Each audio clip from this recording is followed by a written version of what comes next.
سالار نے اس کے بالوں کی ربن کی گرہ ٹھیک کی اور ہاتھ سے اس کے بالوں کو سنوارا۔ عنایہ نے مجھے بتایا تم اپسٹ ہو؟ سالار نے بالآخر بات کا آغاز کیا۔ وہ یکدم نادم ہوئی۔ نہیں تو، اس نے گڑبڑا کر سالار سے کہا۔ سالار اسے دیکھتا رہا۔ رئیسہ نے کچھ لمحے اس کی آنکھوں میں دیکھنے کی کوشش کی، پھر نظریں چرا لیں، پھر جیسے کچھ مدافعانہ انداز میں ہتھیار ڈالتے ہوئے کہا، میں اپسٹ نہیں، یہ تو چھوٹی سی بات ہے۔ اس نے اب سر جھکا لیا تھا۔ پھر اپسٹ کیوں ہوں؟ سالار نے جواباً پوچھا۔ کیونکہ میں بدقسمت ہوں، اس نے بے حد ہلکی آواز میں کہا۔ سالار بول ہی نہیں سکا۔ اسے اس سے اس جملے کی توقع نہیں تھی۔ ایسا نہیں کہتے رئیسہ۔ سالار سیدھا بیٹھے بیٹھے آگے کو جھکایا۔ وہ اب کوہنی اپنے گھٹنوں پر ٹکائے اس کے دونوں ہاتھ پکڑے ہوئے تھا۔ اس کے ہاتھوں پر آنسوؤں کے قطرے گرے تھے۔ وہ سر جھکائے باپ کے سامنے بیٹھی اب رو رہی تھی۔ اس کے گلاسز دھندلا گئے تھے۔ سالار کو تکلیف ہوئی۔ یہ پہلا موقع تھا اس نے رئیسہ کو اس طرح روتے دیکھا تھا۔ عنایہ بات بات پر رو پڑنے والی تھی، رئیسہ نہیں۔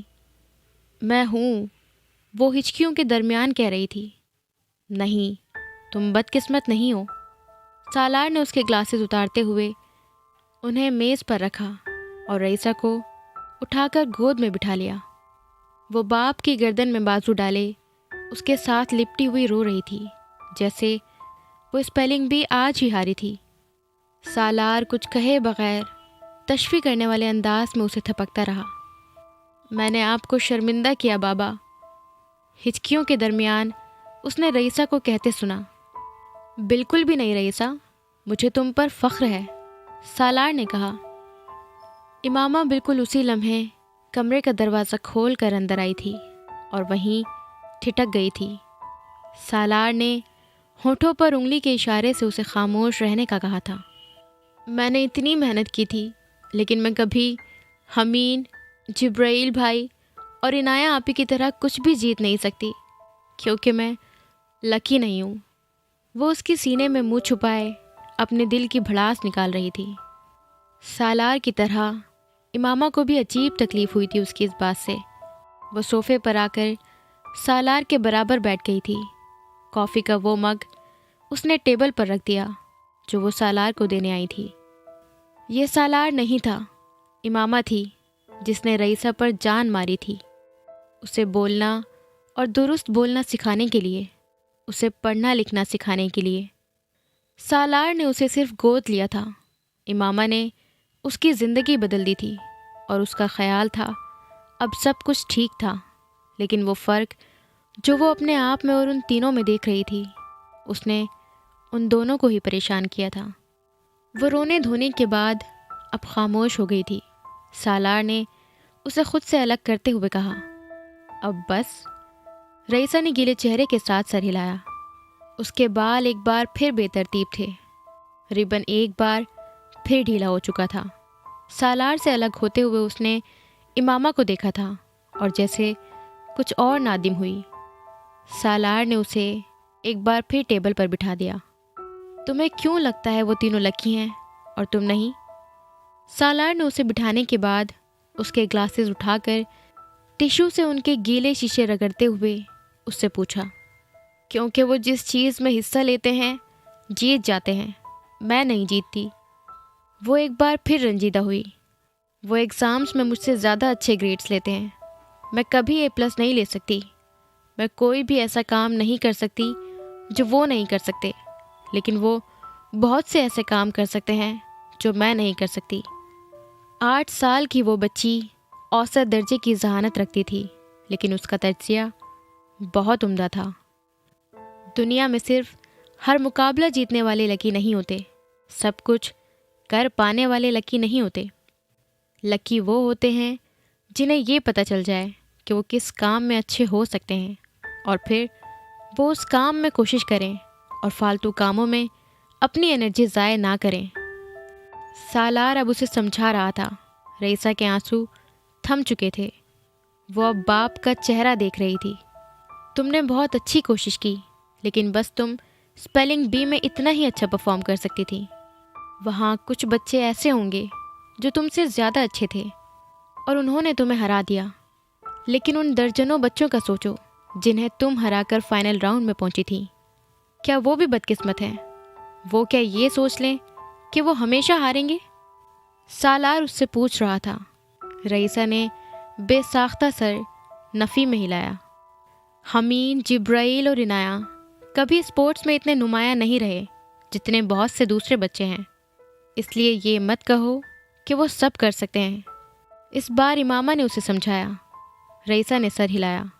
بات ٹھیک تھی، لیکن وہ اسپورٹس میں اپنے اسکولز کے سب سے نمایاں اسٹوڈنٹس نہیں تھے۔ تمہیں اب یہ دیکھنا ہے کہ تم کس چیز میں بہت اچھا کر سکتی ہو، اور پھر تمہیں اسی چیز میں دل لگا کر کام کرنا ہے۔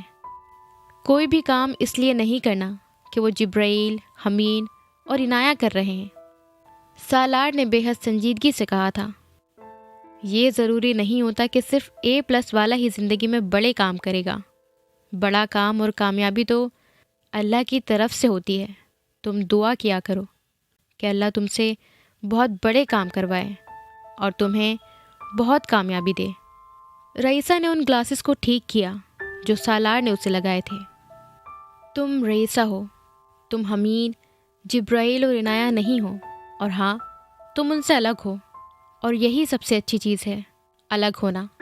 الگ ہونا بہت اچھی چیز ہوتی ہے رئیسہ۔ زندگی اسپیلنگ بی کا ایک مقابلہ نہیں ہوتا جس میں کچھ الفاظ کے ہچے کر کے ٹائٹل جیتنے کے بعد ہم خود کو لکی اور نہ جیتنے پر بدقسمت سمجھیں۔ وہ اب اس کے بال ٹھیک کرتے ہوئے اس کا ربن دوبارہ باندھ رہا تھا۔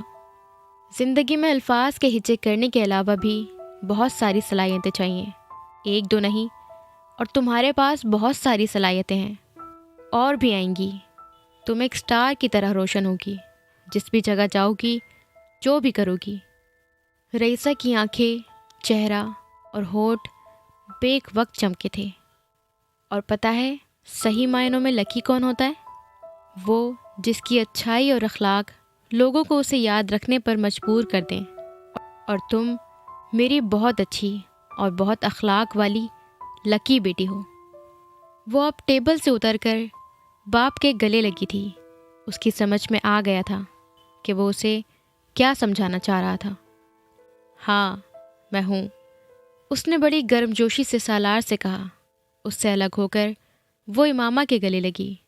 امامہ نے اس کی ہیئر پنس نکال کر ایک بار پھر ٹھیک کی۔ سالار نے کافی کے 2 گھونٹ بھرے، پھر اسے ادھورا چھوڑ کر وہاں سے چلا گیا۔ اسے تاخیر ہو رہی تھی۔ بابا مجھ سے خفا تو نہیں ہوئے نا؟ سالار کے جانے کے بعد رئیسہ نے امامہ سے پوچھا۔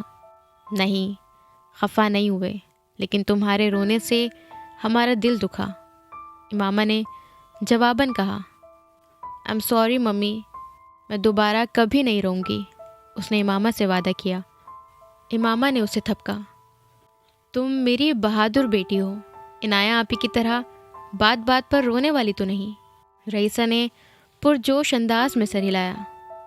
اس کے ماں باپ اسے سب سے زیادہ بہادر اور اخلاق والا سمجھتے تھے، اور یہ اسے پتہ ہی نہیں تھا۔ وہ بات چیت 8 سالہ رئیسہ کے ذہن میں نقش ہو گئی تھی۔ امامہ اور سالار کو دوبارہ کبھی اس کو ایسی کسی بات پر سمجھانا نہیں پڑا تھا۔ اسے اب یہ طے کرنا تھا کہ وہ کس کام میں اچھی تھی، کس کام میں آگے بڑھ سکتی تھی۔ اس کے باپ نے اسے کہا تھا، خوش قسمت وہ تھا جو یہ بوجھ لیتا اور پھر اپنی انرجی کسی اور چیز میں ضائع کرنے کے بجائے اسی ایک کام میں لگاتا۔ رئیسہ بھی لکی کی اس نئی تعریف پر پورا اترنے کی جدوجہد میں مصروف تھی۔ حمید سکندر کا انتخاب MIT کے اسپلیش پروگرام میں ہو گیا تھا۔ وہ اپنے اسکول سے اس پروگرام کے لیے منتخب ہونے والا پہلا اور واحد بچہ تھا۔ اس پروگرام کے تحت MIT ہر سال غیر معمولی ذہانت کے حامل کچھ بچوں کو دنیا کی اس ممتاز ترین یونیورسٹی میں چند ہفتے گزارنے اور وہاں پڑھانے والے دنیا کے قابل ترین اساتذہ سے سیکھنے کا موقع دیتی تھی۔ یہ بہترین دماغوں کو بے حد کم عمری میں ہی کھوجنے، پرکھنے اور چننے کا MIT کا اپنا ایک عمل تھا۔ امامہ اور سالار کے لیے حمین سکندر کے اسکول کی طرح یہ بے حد اعزاز کی بات تھی، لیکن اس کے باوجود وہ یہ جاننے پر کہ حمین سکندر کا انتخاب ہو گیا تھا فکر مند ہوئے تھے۔ وہ جبرائیل سکندر کو تنہا کہیں بھی بھیج سکتے تھے، لیکن حمین کو اکیلے اس عمر میں اتنے ہفتوں کے لیے کہیں بھیجنا ان کے لیے بے حد مشکل فیصلہ تھا، خاص طور پر امامہ کے لیے جو اس 10 سال کے بچے کو خود سے الگ کر کے اس طرح اکیلے بھیجنے پر بالکل تیار نہیں تھی۔ لیکن وہ اسکول کا اصرار اور حمین کی ضد تھی جس نے اسے گھٹنے ٹیکنے پر مجبور کر دیا تھا۔ ہم ان کی قسمت کو کنٹرول نہیں کر سکتے، کل کیا ہونا ہے، کس طرح ہونا ہے، کوئی چیز ہمارے ہاتھ میں نہیں ہے، تو میں مستقبل کے خوف کی وجہ سے انہیں گھر میں قید نہیں کروں گا کہ دنیا انہیں کوئی نقصان نہ پہنچا دے۔ سالار نے واضح طور پر اس سے کہا تھا، اسے جانے دو، دیکھنے اور کھوجنے دو دنیا کو، ہماری تربیت اچھی ہوگی تو کچھ نہیں ہوگا اسے۔ اس نے امامہ کو تسلی دی تھی اور وہ بھاری دل سے مان گئی تھی۔ حمین سکندر 10.5 سال کی عمر میں پہلی بار MIT کی دنیا کھوجنے گیا تھا، ایک عجیب تجسس اور جوش و خروش کے ساتھ۔ MIT سے زیادہ اسے اس بات پر ایکسائٹمنٹ ہو رہی تھی کہ وہ کہیں اکیلا جا رہا تھا، کسی بڑے کی طرح۔ اسے گھر سے بھیجتے ہوئے ان سب کا خیال تھا وہ وہاں چند دن سے زیادہ نہیں رہ پائے گا، ایڈجسٹ نہیں ہوگا، ہوم سک ہو جائے گا اور واپس آنے کی ضد کرے گا۔ ان کی توقعات بالکل غلط ثابت ہوئی تھی، ایسا بالکل نہیں ہوا تھا۔ حمین سکندر وقتی طور پر ہی صحیح، لیکن وہاں جا کر وہ سب کچھ بھول گیا تھا۔ وہ دنیا تھی اور اس دنیا نے اس 10.5 سال کے بچے کو بری طرح فیسینیٹ کیا تھا۔ اس دنیا میں ذہانت واحد شناختی علامت تھی اور وہ بے حد ذہین تھا۔ وہاں سے واپس آتے ہوئے وہ اپنے ماں باپ کے لیے یہ خوشخبری بھی لایا تھا کہ وہ اس فلیش میں آنے والا دنیا کا ذہین ترین دماغ قرار دیا گیا تھا، 150 کی ذہانت رکھنے والے صرف چند بچوں میں سے ایک، جنہوں نے اس پروگرام کو اس شناخت کے ساتھ اٹینڈ کیا تھا اور اپنی صلاحیتوں کے حساب سے۔ ان بچوں میں سر فہرست حمین سکندر کو نہ صرف اس کی ذہنی صلاحیتوں کی وجہ سے سنگل آؤٹ کیا گیا تھا، بلکہ MIT نے اسے ان بچوں میں بھی سر فہرست رکھا تھا جن کی پرورش MIT مستقبل کے ذہین ترین دماغوں کی کھوج کے پروگرام کے تحت کرنا چاہتی تھی۔ اور حمین بے حد خوش تھا، اس سب کے اغراض و مقاصد سے پوری طرح باخبر نہ ہونے کے باوجود وہ صرف اسی بات پر خوش تھا کہ اسے اب بار بار MIT میں جانے کے مواقع ملنے والے تھے، کیونکہ اس ادارے نے کچھ منتخب بچوں کے لیے ہر سال MIT کے کچھ پروگرامز میں شرکت اوپن کر دی تھی۔ یہ ان بچوں کی ذہانت کو ایک خراج تحسین اور مراد تھی۔ مجھے ہر سال وہاں جانا ہے، اس نے گھر آتے ہی کھانے پر ماں باپ کو اطلاع دی تھی، جنہوں نے اس کی بات کو زیادہ توجہ سے نہیں سنا تھا۔ اگر کسی چیز پر سالار سکندر نے غور کیا تھا تو وہ یہ تھی کہ وہ اتنے دن ان سے الگ رہنے کے باوجود بے حد خوش اور مطمئن تھا۔ نہیں، میں نے کسی کو مس نہیں کیا، میں نے وہاں بہت انجوائے کیا۔ اس نے اپنی ازلی صاف گوئی کا مظاہرہ کرتے ہوئے امامہ کی ایک بات کے جواب میں اعلان کیا تھا، اور وہ دونوں اسے دیکھ کر رہ گئے تھے۔ وہ بڑا ہوتا اور ایسی بات کرتا تو وہ زیادہ غور نہ کرتے، لیکن وہ ایک بچہ تھا، اور اگر کسی جگہ کے ماحول میں وہ اس قدر مگن ہو گیا تھا کہ اسے اپنی فیملی بھی بھول گئی تھی، اور وہ اپنے گھر اور گھر والوں سے مضبوط روابط ہونے کے باوجود انہیں بھول گیا تھا، تو یہ کوئی بڑی حوصلہ افزا بات نہیں تھی ان دونوں کے لیے۔ آپ کو پتہ ہے بابا، مجھے اگلے سال ڈھیر ساری مراعات ملیں گی جب میں وہاں جاؤں گا، پھر اس سے اگلے سال اس سے بھی زیادہ، پھر اس سے اگلے سال اس سے بھی زیادہ، اور اس سے اگلے سال اس سے بھی زیادہ۔ وہ بے حد ایکسائٹمنٹ سے ان دونوں کو بتا رہا تھا، یوں جیسے وہ یہ پلان خود ہی کر کے آیا تھا کہ اسے اب وہاں ہر سال جانا تھا۔ آپ کو پتہ ہے، میں MIT کے کسی بھی سمر پروگرام کے لیے اپلائی کروں تو مجھے داخل کر لیں گے وہ، اور مجھ سے کوئی فیس نہیں لیں گے، بلکہ مجھے وہاں سب کچھ فری ملے گا۔ اس کا خیال تھا اس کے ماں باپ اس خبر پر اسی کی طرح ایکسائٹیڈ ہو جائیں گے، لیکن وہ ایکسائٹیڈ نہیں ہوئے تھے، وہ سوچ میں پڑ گئے تھے۔ تو بابا آپ مجھے ہر سال وہاں بھیجا کریں گے نا؟ اس نے بالآخر سالار سے کہا، وہ جیسے آتے ہی جانے کی یقین دہانی چاہتا تھا۔ اگلا سال بہت دور ہے امین، جب اگلا سال آئے گا تو دیکھا جائے گا، سالار نے گول مول انداز میں اس کی بات کا جواب دیتے ہوئے کہا۔ لیکن ہمیں پلاننگ تو ابھی سے کرنی چاہیے نا؟ وہ امین کو دیکھ کر رہ گیا تھا۔ وہ پہلی بار کسی کام کو پلان کرنے کی بات کر رہا تھا۔ یہ اس ننھے ذہن پر MIT کا پہلا اثر تھا۔ میں نے سوچا ہے میں MIT سے ہی پڑھوں گا، اس نے جیسے باپ کو بتایا تھا۔ وہ دونوں اس کی بات سے محظوظ ہوئے۔ وہاں جانے سے پہلے تک وہ تعلیم میں دلچسپی نہ رکھنے کا اعلان کرتا رہتا تھا، اور اس کو یقین تھا دنیا کا بڑا انسان وہ ہوتا ہے جو صرف ہائی اسکول تک پڑھے اور بس۔ اور وہ چونکہ خود بھی ایک بڑا انسان بننا چاہتا تھا تو وہ بھی صرف ہائی اسکول تک ہی پڑھنا چاہتا تھا۔ اور اس کے بعد؟ سالار نے اس سے پوچھا۔ اس کے بعد میں نوبل جیتوں گا، اس نے بے حد اطمینان سے کہا تھا، یوں جیسے وہ اسپیلنگ بی کی بات کر رہا ہو۔ وہ دونوں اس کا چہرہ دیکھ کر رہ گئے۔ آپ کیا ڈھونڈ رہے ہیں پاپا؟ سالار نے بے حد نرمی سے سکندر عثمان سے پوچھا تھا۔ وہ 2 گھنٹے سے ان کے پاس بیٹھا باتیں کرنے سے زیادہ ان کی باتیں سن رہا تھا۔ ان کی گفتگو میں اب الزائمر جھلکنے لگا تھا۔ وہ جملوں کے درمیان رک کر کسی لفظ کو یاد نہ آنے پر گڑبڑاتے، الجھتے، جھنجھلاتے اور بھول جاتے، اور پھر وہ بات کرتے کرتے اٹھ کر کمرے میں ادھر ادھر جاتے ہوئے چیزیں اٹھا کر دیکھنے لگتے تھے، یوں جیسے انہیں کسی چیز کی تلاش تھی۔ سالار نے انہیں بالآخر ٹوک کر پوچھ ہی لیا تھا۔ یہیں رکھا تھا، انہوں نے سالار کی بات کے جواب میں کہا۔ وہ اپنے بیڈ کے سائڈ ٹیبل کے پاس کھڑے تھے۔ سالار بہت دور صوفے پر بیٹھا ہوا تھا۔ کیا؟ سالار نے کریدا۔ ایک سگار باکس کامران نے بھیجا تھا، وہی دکھانا چاہتا تھا تمہیں، انہوں نے بے حد جوش سے کہا، اور ایک بار پھر تلاش شروع کر دی۔ سگار باکس چھوٹی چیز نہیں تھا، وہ اس کے باوجود اسے تکیے اٹھا کر ڈھونڈ رہے تھے۔ پتہ نہیں اس وقت ان کے ذہن میں ڈھونڈنے والی چیز کی کوئی شکل بھی تھی یا نہیں۔ وہ الزائمر کے اس مریض کو پہلی بار اس حالت میں مرض کے اثرات کے ساتھ دیکھ رہا تھا جو اس کا باپ تھا۔ شاید ملازم نے کہیں رکھا ہے، میں اسے بلاتا ہوں، انہوں نے بالآخر تھک کر کہا تھا۔ وہ اب واپس سالار کے پاس آ کر بیٹھ گئے تھے اور انہوں نے اسے آواز دینی شروع کر دی۔ سالار نے انہیں ٹوکا۔ پاپا انٹرکام ہے، اس کے ذریعے بلائیں۔ سالار نے سائڈ ٹیبل پر پڑے انٹرکام کا ریسیور اٹھاتے ہوئے باپ سے کہا۔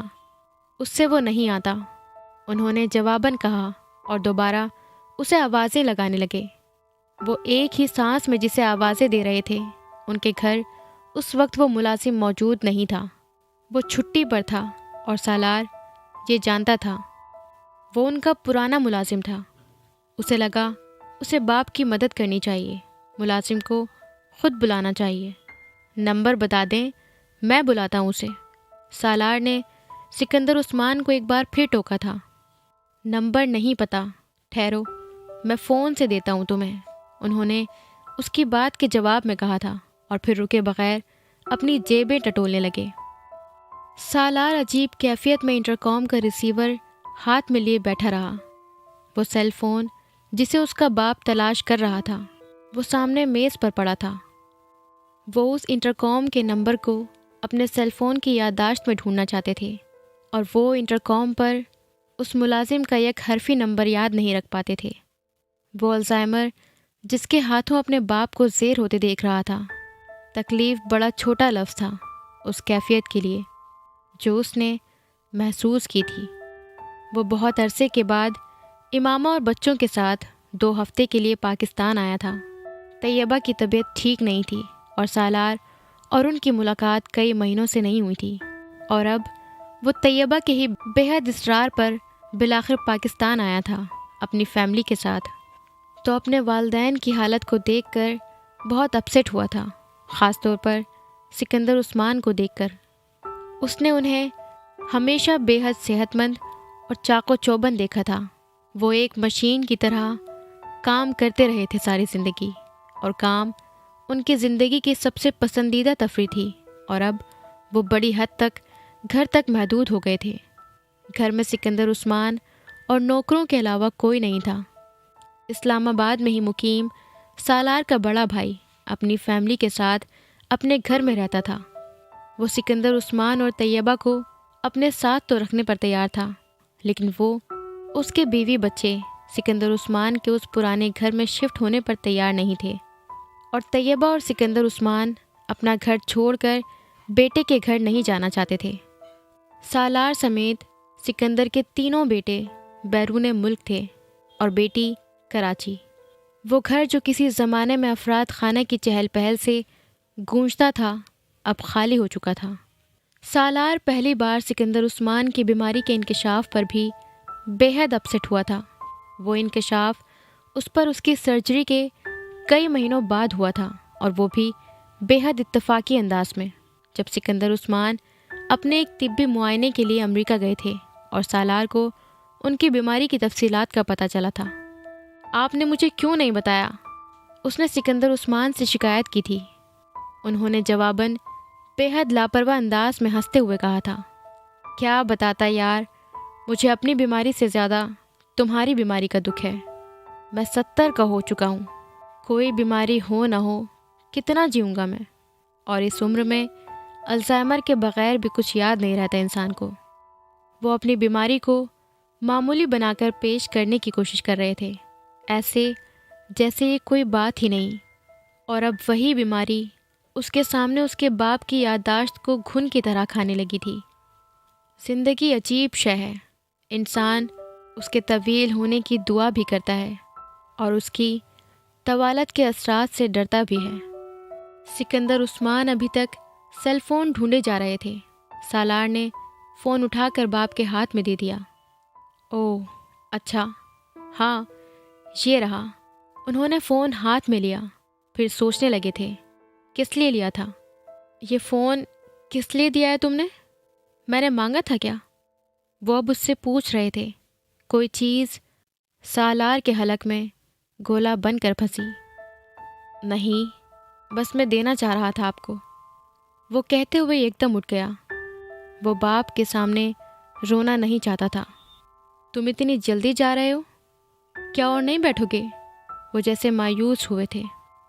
بیٹھوں گا، تھوڑی دیر تک آتا ہوں، وہ ان سے نظریں چراتا بھررائی آواز میں کہتا ہوا وہاں سے نکل گیا تھا۔ اپنے بیڈ روم سے متصل باتھ روم میں باتھ ٹب کے کنارے بیٹھا وہ خود پر قابو نہیں رکھ سکا تھا۔ وہ سکندر عثمان سے بے حد قریب تھا، اور یہ قربت آج عجیب طرح سے اذیت دے رہی تھی اسے۔ وہ اپنی زندگی کے ہنگاموں میں اتنا مصروف رہا تھا کہ اس نے سکندر عثمان کی بگڑتی ہوئی ذہنی حالت کو نوٹس ہی نہیں کیا تھا۔ نوٹس تو تب کرتا جب وہ ان سے باقاعدہ سے مل پاتا۔ SIF اسے گرداب کی طرح الجھائے ہوئے تھا۔ اس کے پروجیکٹس نے اب اس کے پیروں کو پروں میں تبدیل کر دیا تھا۔ وہ سفر میں رہتا تھا۔ 4-5 سال میں SIF دنیا کی بڑی فائنینشیل مارکیٹس میں ایک شناخت بنا رہا تھا، بے حد منفرد تیز رفتار ترقی کے ساتھ، اور کام کی اس رفتار نے اسے بہت سی چیزوں سے بے خبر بھی کیا تھا۔ وہاں بیٹھے ہوئے اس نے اعتراف کیا تھا، اور اب وہ حل ڈھونڈ رہا تھا، اور حل ڈھونڈنے سے بھی نہیں مل رہا تھا۔ وہ دونوں ان کے ساتھ مستقل امریکہ شفٹ ہونے پر کبھی تیار نہیں ہوتے۔ سالار کو اس کا اندازہ تھا، اور امریکہ چھوڑ کر ان کے پاس مستقل آ جانا سالار کے لیے ممکن نہیں تھا۔ اس کے باوجود حل سامنے تھا، بے حد مشکل تھا لیکن موجود تھا۔ آب حیات کے اور ایپیسوڈ سننے کے لیے ہمارے چینل کو سبسکرائب کریں، پسند آئے تو لائک کریں، اور اپنے دوستوں کے ساتھ شیئر کرنا نہ بھولیں۔ Bye bye.